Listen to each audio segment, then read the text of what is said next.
A very good evening to you. I'm Ryan Broom with the Friday, December 1st edition of the CBC Evening News. In our top story, Prime Minister Frundle Stewart is confident that Barbados will have a successful future, but only if its citizens recognize the need to practice good and constructive citizenship. Mr. Stewart expressed the view yesterday as he addressed scores of distinguished guests, including Acting Governor-General Sir Philip Graves, Chief Justice Sir Marston Gibson, this year's Independence honorees, members of Cabinet, members of Parliament, the Judiciary, and members of the Diplomatic Corps at the Toast to the Nation. The event was held at St. Anne's Fort, the Garrison, following the annual ceremonial parade. I'm very proud of Barbados that ever since 1966 we have been able to maintain peace, order, and good government here in this country. We have changed governments uneventfully and resumed life as normal. We have continued our robust and uncompromising commitment to democratic principles and to the rule of law. Mr. Stewart adds that every Barbadian has a role to play in the continued development of Barbados.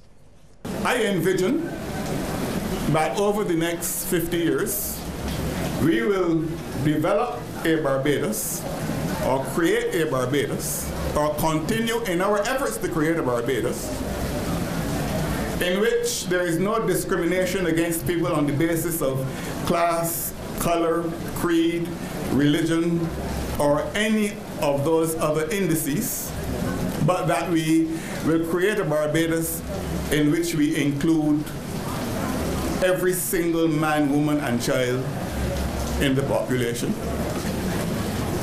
On this World AIDS Day, Barbados reaffirmed its commitment to providing health care to all those living with the disease. Minister of Health John Boyce, in a statement to mark the occasion, said his ministry has implemented a Treat All campaign that ensures that everyone living with HIV will be eligible for therapy irrespective of the stage of the disease. He also sees this year's theme, My Health, My Right, as crucial. And in related news, Barbados joined countries across the world today in celebrating World AIDS Day. The National HIV/AIDS Commission spearheaded several activities, including a community outreach drive. The team stopped at several public spaces and workplaces, including the Caribbean Broadcasting Corporation, distributing literature and spreading the message about HIV. Behavior change specialist with the National HIV/AIDS Commission, Cecilia Neblett Murray, was pleased with the public's response. We had a great response this morning. We went into the construction site, Republic Bank, and the guys really enjoyed listening to us, really enjoyed the education, and they actually invited us to come back again. We went into the Barbados Youth Service so that we can share some education with the youth as well, and basically went into communities all across Barbados just to let persons know that this is the International Day, World AIDS Day, and we are part of this fight in the Caribbean as well. Another activity was a church service at the St. Michael's Cathedral. There, 3 candles were lit to remember those who died from the disease, those who are living with it, and those health professionals working to find a cure. Dean Dr. Jeffrey Gibson said the HIV epidemic is set to become one of the defining features of the 21st century and appealed for those living with HIV to be treated equally. In the area of persons who are living with HIV, there's still a lot of work to be done in relation to how persons are viewed and embraced, and how they're supported in their regular and everyday life, how they can have access to the necessary medical services, and how they can have the resources, financial and otherwise. Meanwhile, the National HIV/AIDS Commission's director, Jacqueline Wilshire-Gay, reminded Barbadians the fight against HIV is not over. While in Barbados, we are now looking towards an AIDS-free generation by 2030. The fight is not yet over, and many lessons have been learned in the AIDS response that can be transferred to other areas of living to significantly improve health delivery and uptake. Our Treat All policy, therefore, must be commended as we look to reaching our 1990 targets of 90% of the persons knowing their status, 90% of those persons on treatment, and 90% of those persons with suppressed viral load. The ruling Democratic Labour Party has made significant achievements over the last 5 years, despite challenging times. Parliamentary Secretary in the Ministry of Education, Senator Harcourt Husbands, says the DLP's policies have positively impacted a number of sectors, including education and renewable energy. He was delivering the final presentation of the DLP's lunchtime lecture series for 2017. Senator Husbands revealed that photovoltaic systems were recently installed at the Bailey, St. Catharines, Sela, and Half Moon Fort primary schools, and he says this will lead to significant savings on energy costs. We spent $165,000 to $175,000 putting these systems in place. And the projected savings is $30,000 a year in the 4 schools. The $175,000 cover the 4 schools, and the projected savings will be $30,000 a year. And there are 12 more schools that are already generating either 100% or some percentage of their energy needs from the sun. Senator Husbands says their policies have also created more jobs. Those installers, those young men who were on the roofs of the schools installing this equipment, 5 years ago that was not an occupation in Barbados. When we talk about developing the green economy, that's an aspect of the green economy that we are talking about, creating jobs. New types of jobs, specialized training. And how is that linked to education? Well, the training for that is provided at the Polytechnic. In other news, several people and companies have been recognized for their work in the staging of last year's Human Chain Link. During the ceremony, they were each presented with a token, which will serve as a lasting reminder of their role in creating local history. Sharika Griffith reports. November 28th this year marked the one-year anniversary since thousands of Barbadians and visitors took to the streets holding hands in a bid to trace the shape of the entire island. For many, it was the first time taking part in such an event and will hopefully be one they speak of for years to come. Education Minister Ronald Jones believes all Barbadians stand to benefit if they come together just as they did on that day. Some were skeptical. As you would have in any situation, there are skeptics. We saw some of the skeptics joining the chain link because there is always a purpose to everything. And if we can truly have Barbados united among all of its citizens, regardless of race, class, creed, whatever you talk about, that is so much better for this small country to go forward. Minister Jones made the comments during a ceremony to recognize those sponsors, committee members and others who contributed in some way to making the chain link possible. Awardees were presented with the mounted tridents, which were passed from hand to hand across the island. Among those receiving accolades was Kenrick Holder, who donated the wood used to make the tridents. It means a lot. I wasn't doing it for the fame. I really and truly just doing it because I wanted to be a proud Bajan like anyone else. One of the youngest recipients, Danielle Howell, was recognized for her work as a committee member. Having not been present for the chain link in 1979, she says it was quite a learning experience. I didn't even know what was a chain link. So I had to go and research it, and I was like, oh, well, this looks like fun. And then being on the committee and seeing all the hard work and the dedication of the other colleagues of mine, I was really excited to be a part of the chain link as well. And now having your work recognized, how does that feel? It makes me really proud. Schools which contributed to the staging of the 2016 chain link will also be recognized at a later date. Sharika Griffith, CBC News. Thanks, Sharika. Well, we'll have more news right after this break.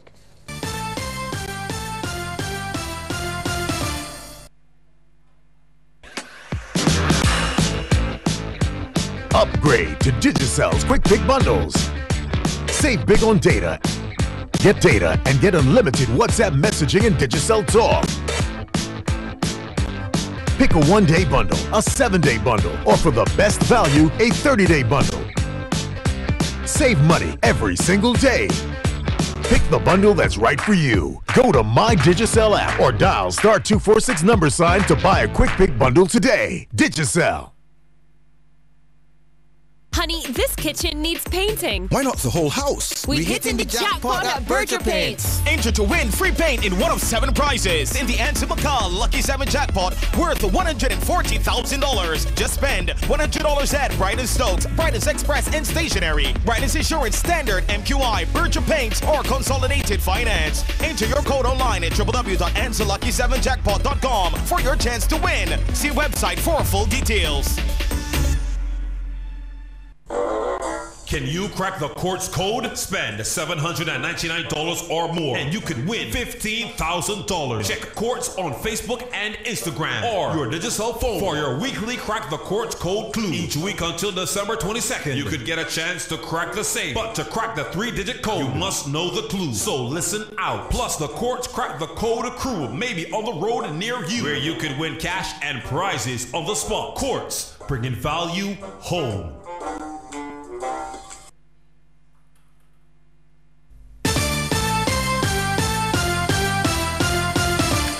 Welcome back. Well, as Barbados prepared to officially celebrate its 51st year of independence, there were the usual concerns about the Christmas overshadowing the independence season. But if the independence celebrations, which started at some schools during the week, were any indication, the spirit of patriotism in Barbados is as strong as ever. More in this report. Schools across Barbados led the charge, with many of them coming out in their national colors and with various activities celebrating Barbados.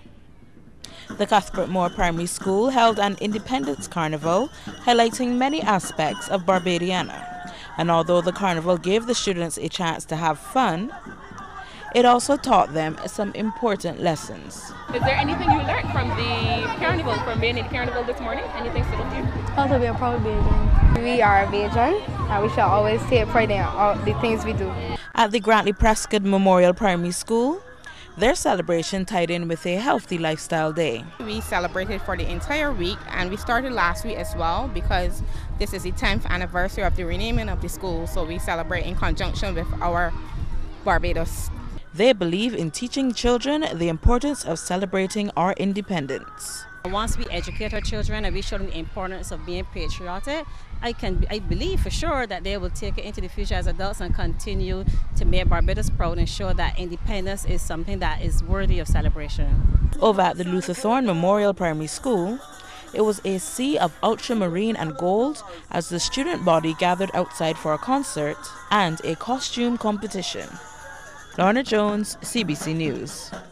Thanks, Lorna. Well, Barbadians from across the diaspora were not left out of the celebrations for the 51st anniversary of Barbados' independence. In Boston, Massachusetts, the United Barbadians in Massachusetts organization held their annual Barbados Independence Gala. President Attlee Clinton said the gala encourages unity among the Barbadian community in the U.S. state and gives them the opportunity to celebrate their home. It's all about bringing people together, trying to celebrate Barbados the best we can, Barbados independence. And we've been doing this now, as I said, for a long time. So every year we try to celebrate Barbados independence as much as we can.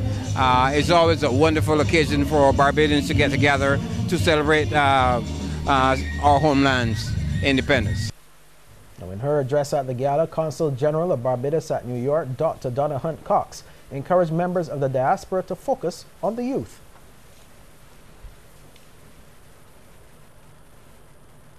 They must be encouraged and motivated to reach their full potential and equip them with the knowledge and tools to transform their lives and their communities. We must cultivate transformative communities by establishing programs that provide opportunities for creativity and innovation, providing concepts and skills that are needed for the future and that will add much needed value. We must also pay close attention to the types of teaching and learning approaches and make certain that our children and their offspring all benefit. Classical music fans in Barbados will be in for a treat. That's because in a few days, the Barbados National Youth Symphony Orchestra will be presenting their Pan and A minor concert. The concert is put on by the Rotary Club of Barbados South along with the National Cultural Foundation, and will come off at the Frank Collymore Hall this Sunday. This year's edition of the concert series focuses on Lord Kitchener's Pan in A minor, but with a classical twist. A musician and arranger for the concert, Roger Gittins, believes the combination will cause a greater appreciation for classical music in Barbados. I think the Rotary is doing a marvelous job in an effort not just to spread the Christmas joy through their hamper program, but to introduce persons to classical music. We do have a tradition here in Barbados, not just of calypso and jazz and reggae, but we also do have a strong tradition in classical music, and I am very happy to be part of that tradition. And President of the Rotary Club of Barbados South, Hernan Thani, says the funds raised from the concert will be going to a good cause. This is one of our major sponsoring events for raising funds for our club, and the funds from this event will go towards our major project this coming season for the the Christmas hamper, where we have 250 hamper baskets given out to the needy and the families who are in need at this time of the year. Now, when it comes to conkeys, it's all a matter of creativity. There's a question of raisins or no raisins, banana leaves or foil. Well, there's one local restaurant that's putting a new spin on the traditional Bajan delicacy. Sharika Griffith reports.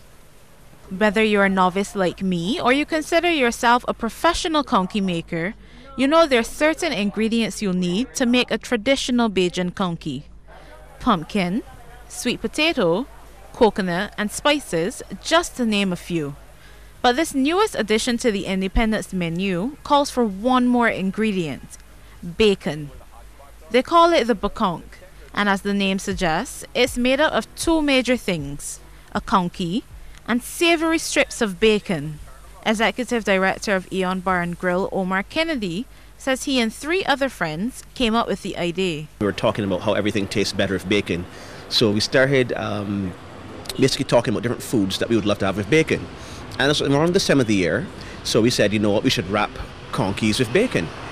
And so said, so done. So every year since then, we would have a little competition where each of us would make a bacon wrap conky, which we affectionately called the bakonk, and we would see who had the best presentation, whose conky tasted best, and whatever have you. The bakonk was officially launched on November 17th, and since then, it's been generating quite a bit of chatter, particularly on social media. You know, there are some persons who are traditionalists. I don't think that anything should go on a conky, but wildly popular. People have been coming and buying them. They're loving it.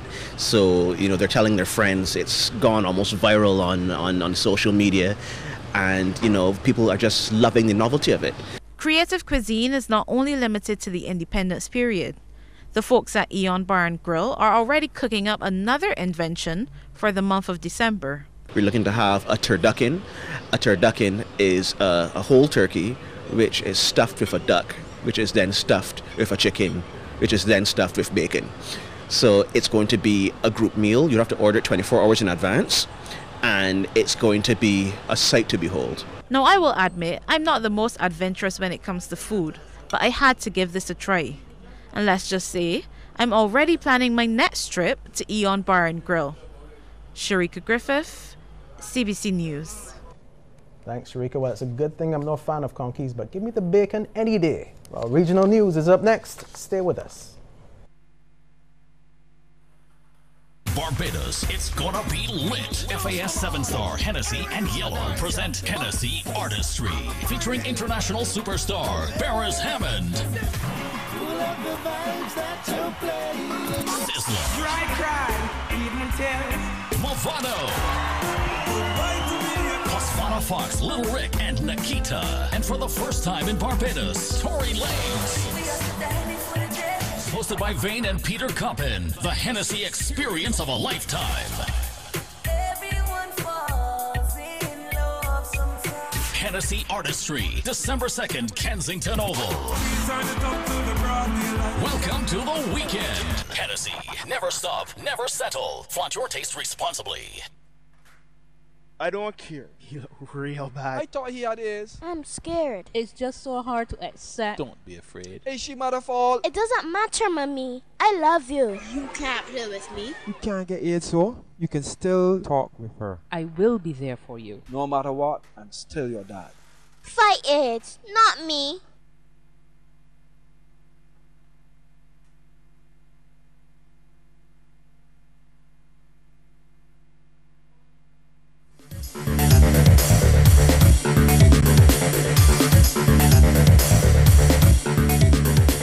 Tonight we get started in Trinidad, where 3 days after alleged fraudster Vicky Boudram escaped from the women's prison at Golden Grove, Aruca, she was recaptured in Penal last night. Officers from the Criminal Gang and Intelligence Unit, acting on intelligence, went to a house at Sunshine Drive off Lachuse Road just before 7 p.m. They found 35-year-old Boudram hiding in the house. She was subsequently taken to the Penal police station and questioned. A 32-year-old female occupant of the house was also detained and faces charges of harboring a fugitive. And the government of Antigua and Barbuda is pushing to have hundreds of Barbudans living back on the sister isle by the end of the year. Residents were evacuated following the passage of Hurricane Irma. Director of the National Office of Disaster Services, Fillmore Mullins, says many Barbudans are now making arrangements to go back home. The concern was that they didn't have water and electricity. Now that the water and electricity is back, they can go back. The challenge you have is that depending on where they live, there may not be any electricity because you cannot turn on a generator without load on it. And so as APO continue to reconnect buildings to the grid, then electricity would be on in earnest. Similarly, the water, there is water in the line, but they have to be capped in burst pipes. I think that is significantly under control now, so the water can be turned on. So those who have access to public water will have water in their homes. In Guyana, $33.3 billion has been proposed for the Public Health Ministry in the 2018 national budget. It exceeds this year's allocation by 7%. More in this report.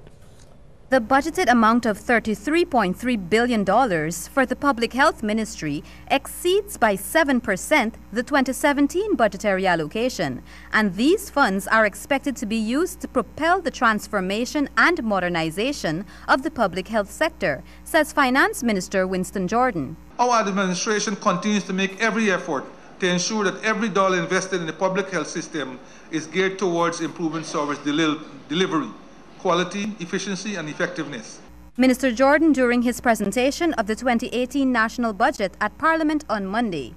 Minister Jordan stated that the challenges faced by the public health sector are many and varied, but noted that his government has made important strides this year to improve the capacity for delivering specialist diagnostic health services to the public. Specifically, we purchased a mammography machine for the Georgetown Public Hospital Corporation. The first such machine in approximately 20 years at a public health facility. We have made provision to purchase a second machine in 2018. Screening for breast cancer no longer needs to be outsourced at great cost to patients, as capacity is being built for early diagnosis and treatment of this type of cancer. In addition, the public health system will now benefit from a new viral load machine procured this year to improve our capacity for HIV testing, Zika screening, and other specialized tests, some of which had to be sent overseas. He emphasized that more must be done to bring regional health facilities up to standard so that specialists can treat patients on site and not have to have them medevaced to Georgetown. The family of St. Lucia's latest road fatality has been speaking about the accident that claimed a senior citizen's life. The elderly man died at hospital from injuries sustained when he was hit by a vehicle. The circumstances surrounding the death of 68-year-old Mark resident Cecil Moise are still under police investigation. According to official reports, at about 9:55 p.m. Tuesday, November 28th, Moise was walking along the Bexar Highway when he was struck by a car. The senior citizen was conveyed to the Victoria Hospital, where he succumbed a little over 5 hours later in the wee hours of Wednesday. His son Kennedy Best received the news of his father's death while at work Wednesday. I came down and watched, and they tell me he was walking at the side of the road, and the man say, because they didn't have nobody at the else by the meantime when they knocked my father down. So the man could say anything he want because they didn't have nobody. So he say my father was walking at the side of the road. He see my father, and as soon as he approached my father go inside of the road like that. That's what I heard. Okay, and then your father passed away? Yeah, it passed away. How is the family dealing with that? Yeah, they are a little bit sad ups and downs, but we can control life. So has the police arrested the guy? Nah, he didn't arrest him. He just take a report. Cecil Moise fathered 2 sons. His death brought to 16 the number of road fatalities for 2017. Well, up next, we have a sneak peek into the world of sports, but before that, here's a tip from Cooperators General Insurance. This tip of the day is brought to you by Cooperators General Insurance Company Limited. Insurance the way you want it to be. Drivers need to constantly keep to their left and proper side and drive at speeds where they can maintain full control of their vehicles. Cooperators General, promoting safety on our roads.